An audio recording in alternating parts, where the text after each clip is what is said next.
and welcome to the Brinker Leadership Series, Extraordinary Leaders in Extraordinary Times by Adi Partners. I am Sanjay Viswanathan. COVID-19, the pandemic of this millennium, has changed our daily lives irrevocably. In fact, people fighting this pandemic at the coalface in healthcare, travel, industry, government, non-profit, and media deserve recognition. I am Hiral Desai. Sanjay, we've had some amazingly insightful discussions on this show, haven't we? And the clear outcome of it is an overwhelming response from our viewers. So thank you all once again for watching us and following us. Absolutely, Hiral. In fact, as we continue to identify extraordinary leaders in these extraordinary times and share world-class practices to combat COVID-19, we are creating a fabulous cohort of champions who can influence and energize this war against coronavirus. This series provides everyday leaders a platform to share best practices and appreciate their efforts in the fight against COVID-19. Our journey will take us to India, the Middle East, UK, Europe, America, Far East, and China. Absolutely. In fact, in our previous episodes, we've spoken to champions from healthcare, non-profit, hospitality, and industry sectors. Today, we have a champion of industry. Let me introduce you to Samara Mahindra, founder and CEO of Carer, India's first integrative oncology startup that actually provides personalized cancer care to patients. Carer provides integrative therapy and treatment to help patients heal better, feel better, and live better during and after cancer treatment. With intensive experience in the field of integrative oncology, Samara is a certified cancer exercise specialist and breast cancer recovery trainer from Cancer Exercise Training Institute in Portland, Oregon, holistic health coach from the Institute for Integrative Nutrition, holistic cancer coach from beatcancer.org, and Center for Advancement in Cancer Education, and in plant-based nutrition from Cornell and the Colin Campbell Foundation. Delighted to have you in the cohort of champions of the Brinker Leadership Series, Samara. Welcome to the cohort. Thank you. Thank you for inviting me. It's a pleasure to be here. Great. One of the first things, Samara, we'd love to hear from you is take us through your background and your journey as an entrepreneur. Sure. So I have always been someone who was, interested in health and wellness. I knew I would do something in this space. I come from a family full of entrepreneurs. We all have businesses in different fields of work, and mine would always be in the field of wellness and lifestyle. I never imagined it to be oncology till my mother was diagnosed with cancer over 10 years ago. And at that time, we weren't very familiar with the word at all, and we perceived it as a death sentence. And fortunately, we were lucky enough to get. She was lucky enough to get fantastic medical treatment, and she got treated in the UK.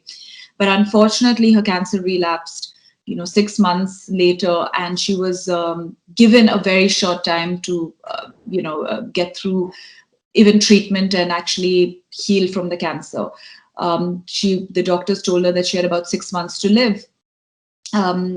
We put her through treatment again in India, and actually the 6 months was extended to almost 7 years.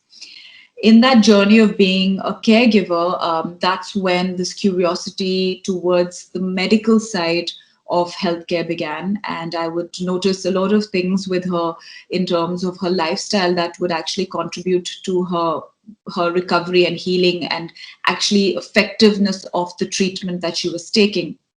So we started documenting her case, and I would notice how nutrition, how her physical rehabilitation, her psychological state of being was really contributing towards her healing of cancer.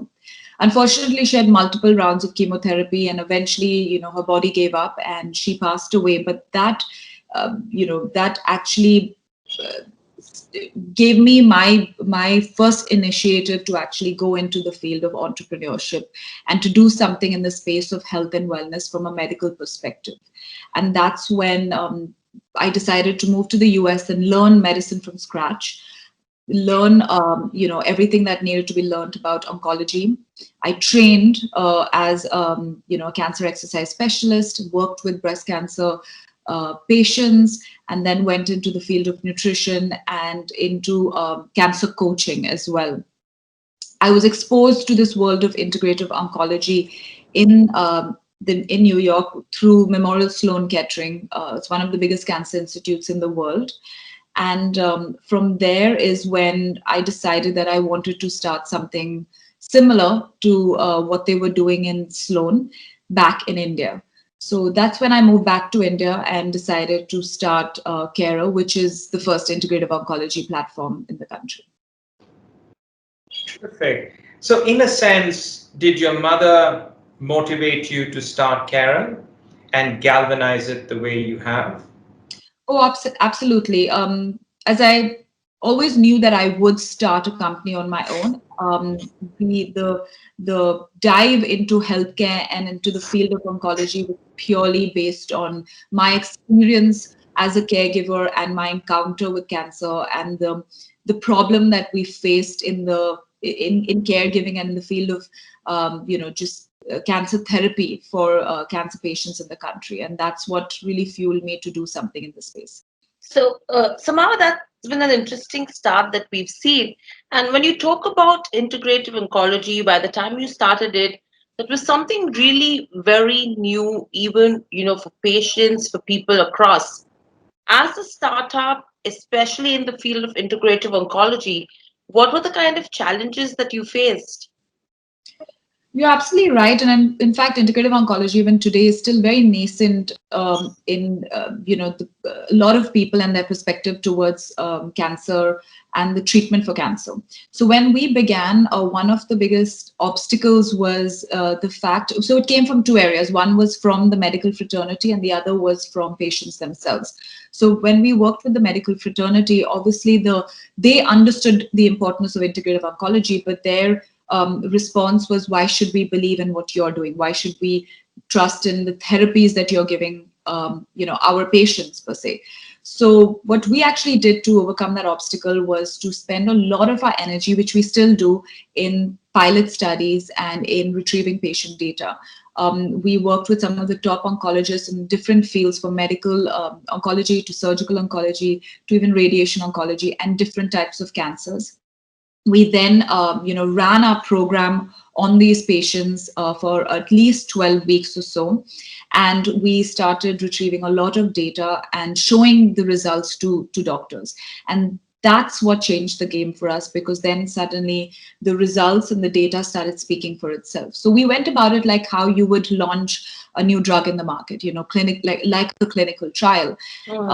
So today, when we work with doctors, or we, walk into a hospital to collaborate with them, we, our data speaks for ourselves, and that shows that, this is how your patient has recovered by actually being on our therapies as well during treatment and post-treatment. The second obstacle was from patients and caregivers themselves, and they always, because it's such a new concept, they thought that integrative oncology is a good to have, and it is for those who have the luxury of spending for and investing in these therapies, and it's more support to their treatment than actually a part of their treatment. So that a longer time to try to convince patients and caregivers, and that again that really made a difference once we started working with a lot of patients, and then they would see it for themselves, that the efficacy of their treatment improved, their immunity improved, they were taking to treatment much better, the side effects reduced drastically, and we are also monitoring whether we have an impact on even relapse rates. So that was a longer drawn, journey in terms of trying to convince patients and caregivers that this actually is a part of mainstream treatment and not, a good to have. And the medical fraternity and the doctors actually helped us very much in this as well, because they encouraged these patients to take these programs. And when the patients were on the program, there was no looking back. Then they would feel it for themselves, they would see it for themselves. Right.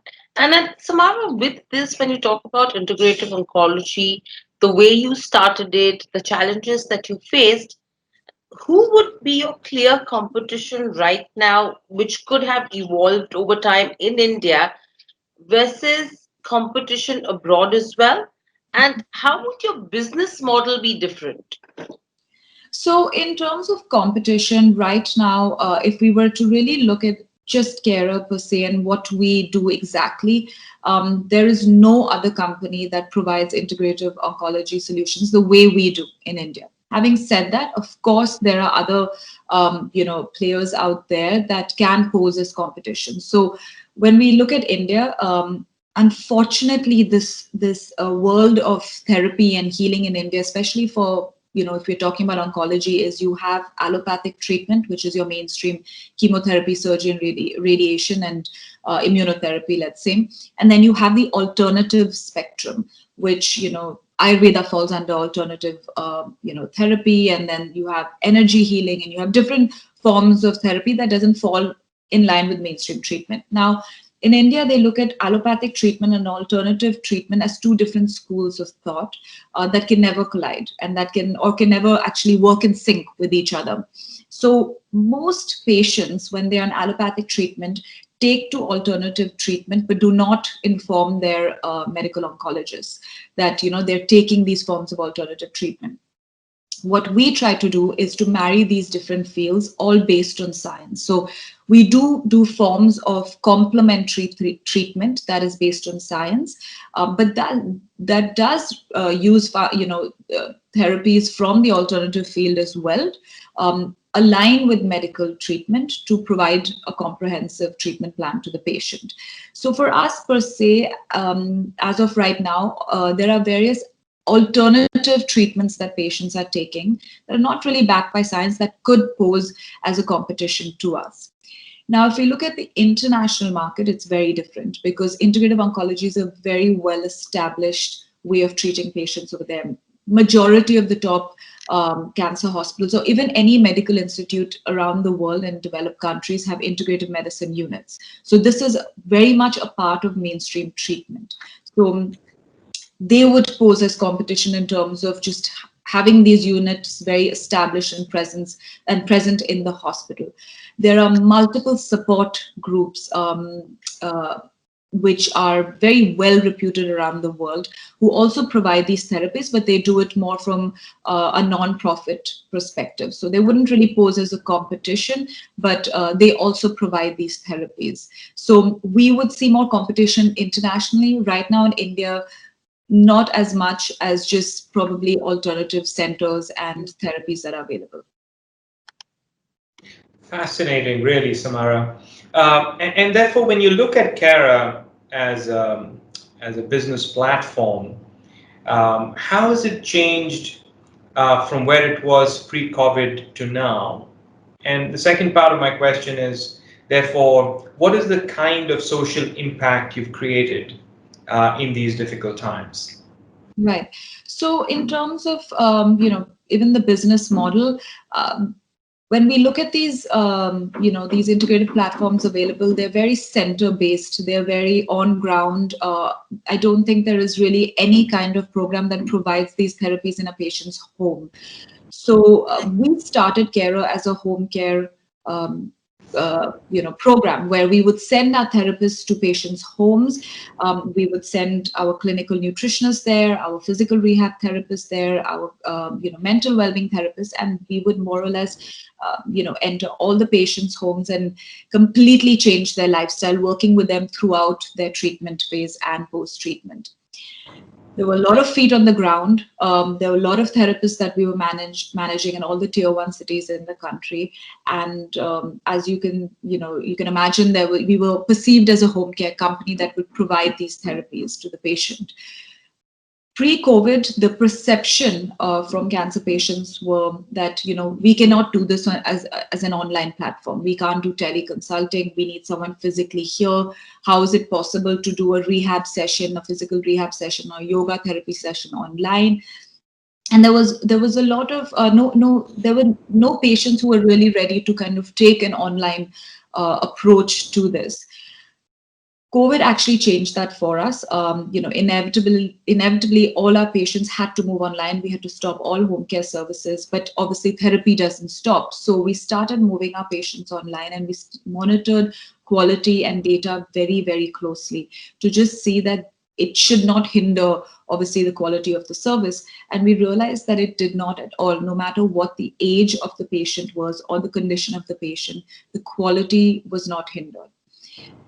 Suddenly, patients started, obviously, the adoption rate of online services, went up, and it's still something that patients are willing to do. And now every single one of our therapies and our entire program is done through an online platform. We do a lot of teleconsulting, and we do a lot of the therapies through, obviously, a video format. It's all live sessions. They're one-to-one, and each and every patient and caregiver is present over there, and it's almost like the person is sitting in your home doing the session with you. So we have moved completely online. In terms of the social impact, one of our missions have been, or I would say our mission, our number one mission has been to implement integrative oncology therapies a part of mainstream treatment. We have done that to a large extent. We have collaborated with more or less all the reputed hospital names in the country. And where we have their oncology department with all their oncologists more or less advocating chemo therapies with their treatment protocol to all their patients, which is a huge, huge change in, in just the way cancer is being administered and treated in the country. Now, today, treatment is being prescribed as chemo radiation surgery, but they're also having, nutritional intervention. They're also getting physical support and therapy. And very importantly, they are getting psychological intervention. So it's a complete program that the patients are getting, as well as the caregivers who are very much a part of this healing journey. The second thing is the kind of data that we have achieved, from about 12 weeks, we have been able to achieve substantial improvements in over 30 to 40 parameters that we have measured with patients' quality of life. So we had looked at their nutritional output, nutritional deficiencies, things like nausea, loss of appetite, fatigue, weakness, the physical part of it being pain management, weakness as well, even things like lymphedema, weight loss, excessive weight loss, and the psychological element being obviously stress, anxiety, depression, fear of relapse. So we monitored multiple parameters, and we actually tested our program and assessed these parameters over the span of 12 weeks and found substantial improvements, where we were even able to move a large percentage of patients who were on a feeding tube through their stomach to even oral feeding, 30% of oral feeding in just 12 weeks. So this is data that we have recorded. This is what actually keeps us apart from, other players who want to get into this field, because we have been on the ground actually working with patients one-on-one, and we have worked with about 43 types of cancers today. We have worked with close to 500 patients, and each one of those patients have improved substantially in 12 weeks. So the impact that we have created is that today we are looking at the root cause of cancer. 90 to 95% of cancer cases is lifestyle related, and it's about 5 to 10% that really is genetic. So when a patient is getting treated with mainstream treatment, it's very important to look at their lifestyle, because that really helps in decreasing their chance of relapse. So Kero looks into the root cause of the disease and helps them decrease their chances of relapse by implementing permanent lifestyle changes. And the outcome of the patient has improved substantially, as well as the effectiveness of the treatment itself. So today a doctor has a healthier patient to work with, if I can say that, during the treatment phase, because they have been able to we have been able to look after the other elements of the patient in terms of their lifestyle, just keeping them healthy through treatment and then helping them recover completely back to normalcy post-treatment. Absolutely. And when you talk about integrated approach to treating cancer, clearly this seems to be the way to go. So how are other players in the value chain, hospitals, medical institutions, and research centers propagating this aspect? So initially, of course, they didn't see, their focus was the medical treatment, and while they realized that integrative therapies were very important for the patients, their response was that let's focus on the medical treatment and we'll see what you can do for our patients. But as times have changed considerably, as medical advancements have taken place, as we're seeing more and more cancer cases being lifestyle related, the whole perspective of integrative oncology itself has shifted. Even COVID per se has really shifted that perspective, not only for medical fraternity, but for all of us, to make us understand that immunity plays a imperative role and your lifestyle plays an imperative role in keeping you healthy and protecting you from various illnesses or diseases or viruses for that matter. So, I was having an interview with one of the top breast cancer surgeons in the country the other day, and I asked him, I said, tell me, the breast cancer cases that you deal with, is it genetic or is it lifestyle related? And he clearly told me that, more or less all cancer cases, especially when it comes to breast cancer today, if we were talking about India, is lifestyle related. So that has made a very, very big difference. And obviously, again, the adoption of this for, in mainstream hospitals has been really, really, it's been a world of a difference in terms of how they're taking to these therapies today. Of course, hospitals can do it themselves, but I think where we have gained that advantage is the fact that we put our heads down when we started. We weren't focused on, marketing, advertisement, whatever it is. We were focused on getting data, and we were focused on proving our therapies on multiple cancer patients and types of cancers. And today we can walk in with that data. So yes, the hospitals, medical institutes, diagnostic centers, cancer, wellness centers, all of them reach out to us to have our therapy as a part of their treatment. Yeah, that sounds interesting, where the acceptance level with regards to integrated approach to treating cancer has increased in India. And that's, as Sanjay was also saying, which is going to be the way forward. So, Samara, overall, currently, if you go to see, the kind of economic hardships that we are facing is acute.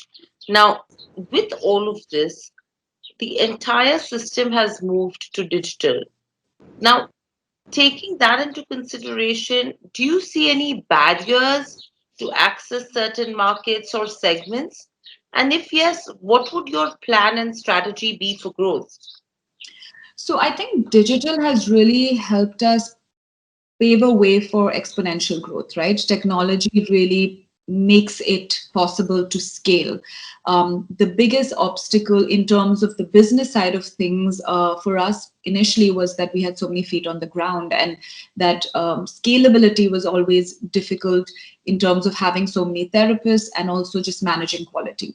But today, as that whole adoption towards online services has increased, and today we have moved all our programs online, we are able to penetrate into every single market. I think we have dealt with, being in India, we're dealing with the hardest markets, because when we go to things, markets like the US or UK, even Southeast Asia, and say even developed countries, they already understand integrative oncology. It's already a part of their treatment protocol. So we actually deal with a lot of international patients as well today, and we're able to reach out to them because of the fact that we have gone completely online. What digital and tech has also done for us is that it's given us a platform to record, retrieve, and also analyze our data, along with creating predictive analysis, which is, according to me, gold, because eventually we can reach a stage where we can feed in the data of a certain patient and actually determine the outcome of that patient before they were even to start therapy. Right. So with this, again, How do you see technology disrupting cancer care and improving clinical outcomes, especially with these times? And how do you see growth happening for carer? So, in terms of technology, like I said, in terms of it disrupting, just the medical field, is the fact that not many patients or people are willing to go back to hospital or that hospital setting. More patients are open to teleconsulting. Regulations have changed considerably and have opened up in terms of, just allowing a teleconsulting, session to be applicable for even prescription, and that being legal to a certain degree. Also, insurance is now covering home care services. So now we need to go to that patient, and we're using digital to do that. So no matter if the patient is sitting in Africa or in India, my therapist can reach that patient on an online platform. So that's in terms of disruption, it's massive, because not only are we moving from the medical field into a digital platform, but the adoption of patients have changed considerably in relation to actually being willing to take a session online, and not wanting to go to a hospital. So the entire spectrum has changed and has shifted to home care using digital. So that's a huge shift that's happened to all of us. I don't know even the relevance of hospitals in the future. I think it would be more, medical facilities that will be set up in your home. And that's where I see this going, and a lot of the use of digital. And in terms of Carer and how we can use Carer is, like I said, using artificial intelligence and machine learning to a large extent, and that's what we're trying to incorporate into our tech platforms. Um, like I had mentioned earlier, it is about collecting the data, it's about analyzing the data, and then it's about creating patterns and predictions using various cohorts of patients to then determine what's the best treatment for that patient, right? So as we refine this further, we can really refine our therapies as well and give a better outcome to the patient. So I would see digital doing that for us to a large extent. I do also want to add that because lifestyle is playing such an important contributing factor for one's recovery of cancer, it's also contributing towards one's risk of getting cancer. And we realize that in Carer, that if we have all this information and these therapies and methods in actually helping a patient recover using lifestyle, why don't we provide this and also decrease the risk of one's ability to get cancer? And that's what we have recently launched, where we have created a very, very high quality cancer risk assessment. And this is again done through an online platform where you do your risk. It's an algorithm that we have built, and that will assess your different lifestyle risk factors and kind of tell you on the scale of whether you are at a low risk or a high risk. After that, we tell you exactly what you can do, because we can clearly identify where your risks, where your risks actually lie, and then tell you exactly what you can do on an everyday basis to bring your risks down. This is all done through our online platform. We don't have one physical interaction or one use of any kind of manual data or piece of paper. So when you think about Carer today, you're clearly a new age and an innovative firm. How do you think you could galvanize your country's economy? Well, so I think it is, India, there is a very, very large scope, right? So we have a country which has got the highest number of, youngsters, I would say, or a youth population, and these people are learning and they are understanding the importance of healthcare and implementing these factors. I think reaching out to these group of people can make a huge difference in actually, in terms of prevention. Prevention is a large space where we can really, really, look at different forms of therapies that we can offer patients before they were to fall sick. I think education is a big element where we can start improving the health, improving the education system by actually providing these kind of healthcare, whether it is curriculums or just them understanding more about their bodies and what they can do, and in the space of prevention. So these are different ways that we can really galvanize the economy in terms of educating the person at a younger age, and then helping them kind of implement these ways forward, and actually spreading the word in terms of improving their lifestyle while going ahead. So, I mean, clearly we are in the new normal, and healthcare, as we know, has changed forever. And in this context, what's your vision for carer, and what impact would you like to leave on society? I think one of the biggest things that we always said was that if we can provide a solution to the medical fraternity to be able to improve the outcome of the patient in a very comprehensive manner, and actually decrease chances of relapse of that disease, that's the direction we want to head in.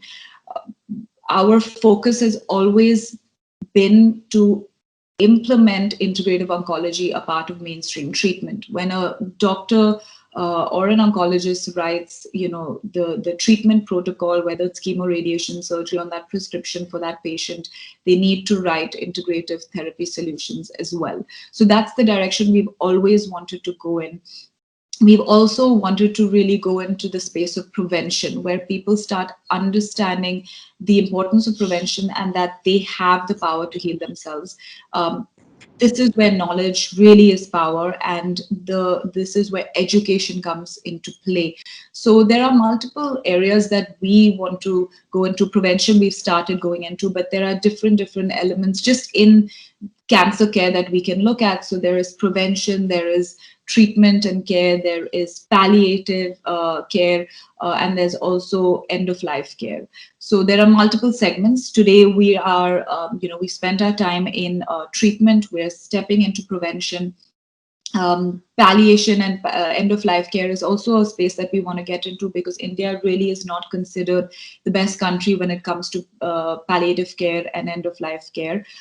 I think we need to strengthen that segment as well in terms of giving the best therapy for those who are unable to be cured or recovered, and they are at the end of their lives. So this is the different areas that we are stepping into going forward with Carer.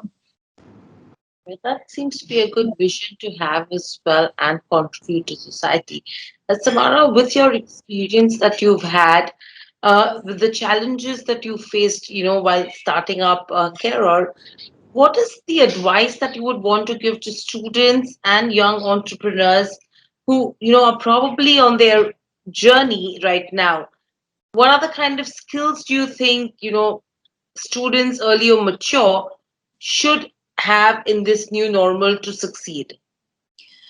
I think they have to have a sense of innovation and changing with the times. This is something that I have learned myself, to be extremely rigid about your creation and what you want to create, and then not really adapting to the changing times would be a dead end for anybody, because we have seen it ourselves of how things have changed. I've seen it myself with my own company. So I think those who want to step into the field of entrepreneurship at this moment needs to be able to adapt to changing times, needs to learn and really understand the pulse of their business, and understand, be on ground and understand what's going on out there before they were to go all out and scale and things like that. We were asked multiple times, why aren't you scaling? Why didn't you look at digital much earlier?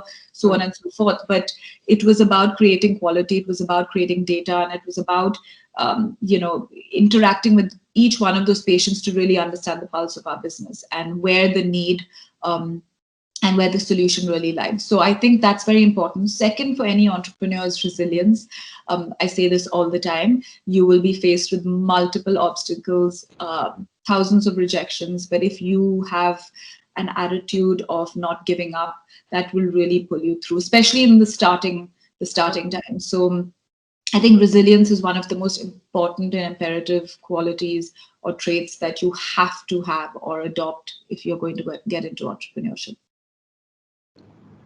Indeed. I mean, being resilient, being patient to achieve, and being passionate about what you want to do, these are few things that you need to own as well to actually carry on something and carry that entrepreneurship hat as well.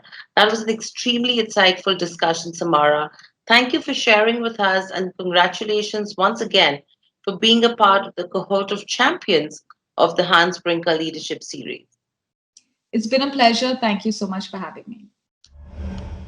Indeed, Hiral, that was actually quite a remarkable insight and a peek into cancer care, the disruptive forces that's reshaping healthcare and within that cancer care, and advances that are being led by champions like Samara Mahindra.